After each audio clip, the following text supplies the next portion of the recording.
दोस्तों मईशत की किरदार की बात करें तो चाइना और अमेरिका अहम किरदार अदा कर रहा है। लेकिन यहाँ पर जैसे जो डोनाल्ड ट्रंप ने ऐलान किया कि मैं दुनिया भर के बड़े बड़े ममालिक के ऊपर टैरिफ लगाने की कोशिश कर रहा हूँ, लेकिन 90 दिन तक रुकूंगा। लेकिन चाइना के ऊपर 125% टैरिफ में अभी लगा रहा हूं, फिल फॉर इसके ऊपर ऐलान कर दिया। लेकिन यहां पर लोगों ने और सोशल मीडिया और मीडिया के अंदर कहराम मच किया कि चाइना कैसे ये चीज़ बर्दाश्त करेगा इतनी महंगाई को।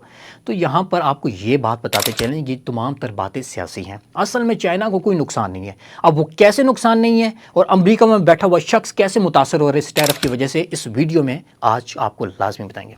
दोस्तों अब बात बताते हैं सिंपल सी, कि आप मार्केट में जाते हैं, आपको गाड़ी नजर आती है और वो इतनी खूबसूरत और इतनी नई टेक्नोलॉजी के जरिए बनाई जाती है और पता लगता है कि ये मेड इन चाइना की है, तो आप कहते हैं कि ये तमाम तर चीज़ें चाइना बना रहा है। चाइना मतलब इतनी तरक्की कर चुका है, ये बात तो हम सबको पता है।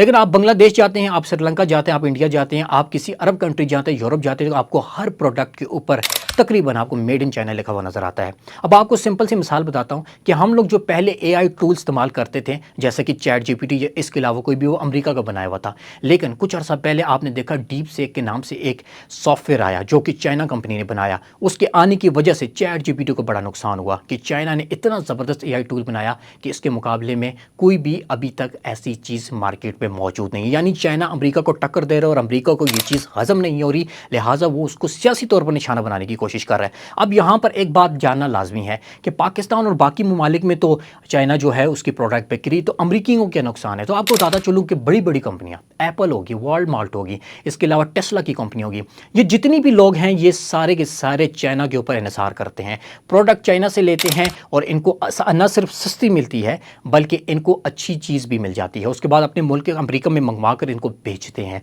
यानी अमेरिका में बैठा हुआ शख्स भी इससे मुतासर हो रहा है। अगर आपको फिर भी बात नहीं समझ आई तो आपको आसान अल्फाज में समझाता हूँ। किसी शख्स ने एक स्टोर खोला हुआ अमेज़न के ऊपर, वो ऑनलाइन चीज़ें बेचना चाहता है। अब अमेरिका की मार्केट में बैठकर वो वहाँ से चीज़ लेकर तो बेच नहीं सकता, क्योंकि उसको मुनाफा भी कमाना है और अपने लोगों को अपनी तरफ इंगेज भी करना है। लिहाजा वो चाइना से ही वो चीज़ें मंगवाता है, प्रोडक्ट मंगवाता है और फिर न सिर्फ सस्ते दामों बल्कि अच्छी प्रोडक्ट मंगवा कर बेचता है, जिसकी वजह से उसका कारोबार चलता है। लिहाजा अब अमेरिका में बैठा हुआ शख्स भी मुतासर हो रहा है इस टैरिफ की वजह से।